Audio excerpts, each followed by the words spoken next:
નમસ્કાર. અમરેલી જિલ્લાના ધારી તાલુકાના માણાવાવ ગામની સીમમાં દિલદ્રાવક ઘટના સામે આવી. વાડી વિસ્તારમાં કામ કરતા પરપ્રાંતીય ખેતમજૂરના 5 વર્ષના બાળક પર સિંહણે હુમલો કર્યો.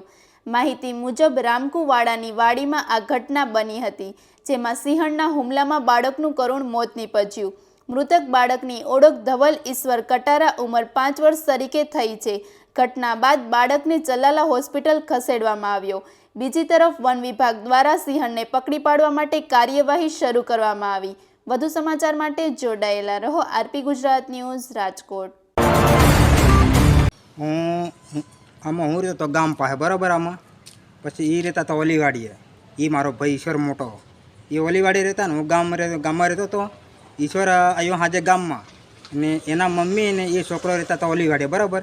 હાજે સણ્યાનો ઓળો હીકીને ખાતા હતા. સિંહણ આવી એટલે છોકરાને ઝડપાટે ઉઠાવી ગઈ બરાબર. પછી એના મમ્મી પાછળ પડ્યા એમાં, પણ એ હાથમાં ના આવી. એના મમ્મી એકલા શું કરે એમાં, એટલે પછી એ પાછળ પડ્યા. પછી કોકને વાડે જઈને ફોન કર્યો, ઈશ્વર પાસે ફોન, એટલે એ વાડી એ પહોંચ્યો વાડીએ બરાબર. એમાં વાડીએ પહોંચ્યો, પછી અહીંયા પહોંચ્યો એટલે ઈશ્વરનો મારા જોડે ફોન આવ્યો એમાં. એટલે પછી હું ગયો વાડીએ.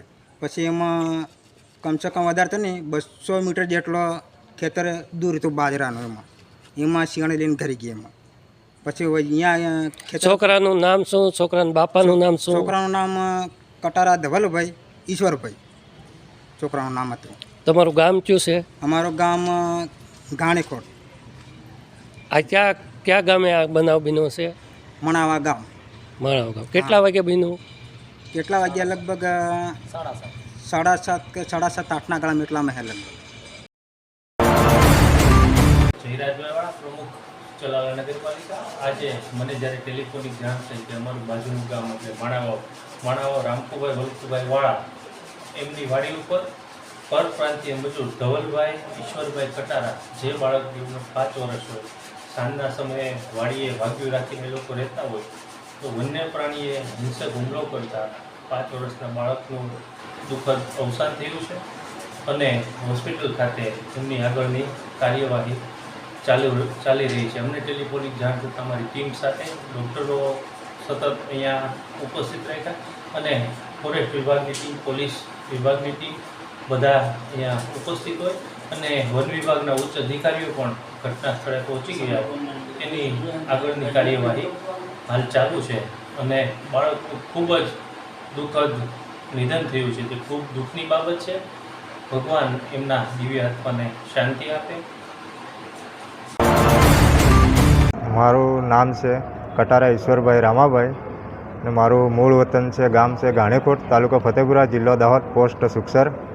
અને હું અહીંયા માણાવામાં રહું છું. 2 વર્ષથી મજૂરી ખેતી કામ કરું છું. ભાગ્યું રાખેલું હતું.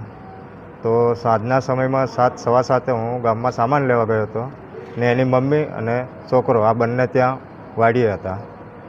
એટલે તૈયારીમાં જ ક્યાંકથી આવી સિંહણ, એટલે સીધી ઉપાડીને ભાગી ગઈ. પછી મને જાણ કરી, પણ મને આવતા જરાક મોડું થઈ ગયું ગામમાંથી. પછી આજુબાજુ વાડીવાળા હતા એ દોડી આવ્યા ને ગામમાં જાણ થતાં ગામવાળા લોકો આવ્યા અને જે હું રહું છું એ શેઠ પણ આવી ગયા ત્યાં. શું નામ છે બાળકનું? બાળકનું ધવલ છે, 5 વર્ષનો છે. કઈ રીતે આખો હુમલો કર્યો છે કીધું તમને? હુમલો એટલે એની મમ્મી પાસે જ હતો, પણ ત્યારે સિંહણ ક્યાંથી આવી એ જ ખબર નહીં પડી. આવી એટલે સીધી ઉપાડીને ભાગી ગઈ. ક્યાં લઈ ગઈ? ઉપાડીને સીધી ઊભે કેડે ભાગી ગઈ. સીલો હતો એટલે. પછી પાછળ એની મમ્મી દોડી, પણ હાથ કાંઈ આવી નહીં. એટલે નજીકના બાજરીનું ખેતર હતું એમાં ઘૂસી ગઈ. હા, પછી ત્યાં પોલીસ ખાતાને જાણ થતાં ગામ લોકોએ પોલીસ ખાતાને જાણ કરી. પોલીસ ખાતું આવ્યું, ફોરેસ્ટર ખાતું આવ્યું. એટલે પછી લાશ મળી, પણ બધી વિખાયેલી મળી. ત્યાં તો ડેડ બોડી જાત આવી, પણ બધી વિખાયેલી આવી હતી. એટલે પછી સલાળા સરકારી દવાખાનામાં લઈ આવવામાં આવ્યું. મારું નામ ઉપેન્દ્રભાઈ વાળા, મીઠાપુર ડુંગરી સરપંચ. વન્ય પ્રાણીઓના સતત હુમલા વધી રહ્યા છે. ખેડૂતોને ખેતી કરવી પણ મુશ્કેલ બની છે. ત્યારે ફોરેસ્ટ વિભાગને જાણ કરીએ છીએ કે દીપડો અહીંયા આવે છે, ગામમાં આવી જાય છે, સિંહ ગામમાં આવી જાય છે. ત્યારે પણ કોઈ પણ જાતની કોઈ સગવડતા ફોરેસ્ટ ખાતું કરતું નથી. ઓનલી ફોર એને જંગલની અંદર ચેકડેમો બનાવવા, જે કાંઈ કામગીરી કરવી હોય એમાં રસપસ રહે છે. અગાઉ જે ગોપાલગામમાં બનાવ બન્યો હતો, તો ગોપાલગામમાં પણ સિંહણે જ મારણ કર્યું હતું એક વ્યક્તિનું. એમાં વન્ય પ્રાણી પંચરોજ કામ કરે છે તો એમાં વન્ય પ્રાણી જ લખે છે. વન્ય પ્રાણી લખીને પછી એ છૂટી જાય છે કે ભાઈ દીપડાએ મારણ કર્યું હતું. તો આજ રોજ જે માણાવો ગામ બનાવેલ છે તો એમાં ફોરેસ્ટ ખાતાને પણ ખ્યાલ છે. એના જે ફાધર છે એના મધર છે એણે જોયું કે સિંહણ જ અમારા દીકરાને 5 વર્ષના દીકરાને ઉપાડી ગઈ છે. છતાં હજી જંગલ ખાતાને એવું છે કે હજી વન્ય પ્રાણી એવું લખીને પંચરોજ કામ કરવાનું એની મનોકામના પૂર્ણ કરે છે બધી. પણ આવું માનવભક્ષી હોય તો એને સત્વરે પકડવા જોઈએ અને ફોરેસ્ટ ખાતું આમાં ધ્યાન આપે એવી મારી માંગણી. ખેડૂતોને શું મુશ્કેલી છે આમાં? ખેડૂતોને કપાસ વીણવા જાવ તો કપાસ પણ વીણી નથી શકતા, ખેતી કરવી હોય તો ખેતી કરવા પણ નથી જઈ શકતા. મારા વિસ્તારમાં માણાવા ગામે જે સિંહણે એક હુમલો કર્યો છે ને 5 વર્ષના બાળકને ફાડી ખાધું છે. એને આજરોજ દવાખાને લઈને આવ્યા એટલે મને ફોન આવ્યો એટલે હું આજરોજ દવાખાને હાજર છું. પછી બીજા નંબરમાં કે અગાઉ જે બનાવ બન્યો હતો ગોપાલ ગામમાં ત્યારે પણ સિંહણે જ મારણ કરેલું હતું. પણ આ વન્ય પ્રાણી બતાવીને ખોટા પંચરોજ કામો કરીને જંગલ ખાતું છે એ બધું હાવ ખોટું લોલમ લોલ હાકીને દીપડાને એકવાર પૂરી દેશ પાંજરે અને દીપડાને પછી છૂટો મૂકી દે છે. બાકી ગઈ વખતે જે ગોપાલગ્રામમાં બનાવ બન્યો હતો ત્યારે પણ સિંહણ હતી. આજરોજ આ જે બનાવ બન્યો છે ત્યાં પણ સિંહણ જ હતી. એના માતા પિતા વાલીઓ બધાએ કીધું કે સિંહણ છે. એટલે થોડુંક મારી સરકારને વિનંતી છે કે આમાં થોડુંક ધ્યાન દે.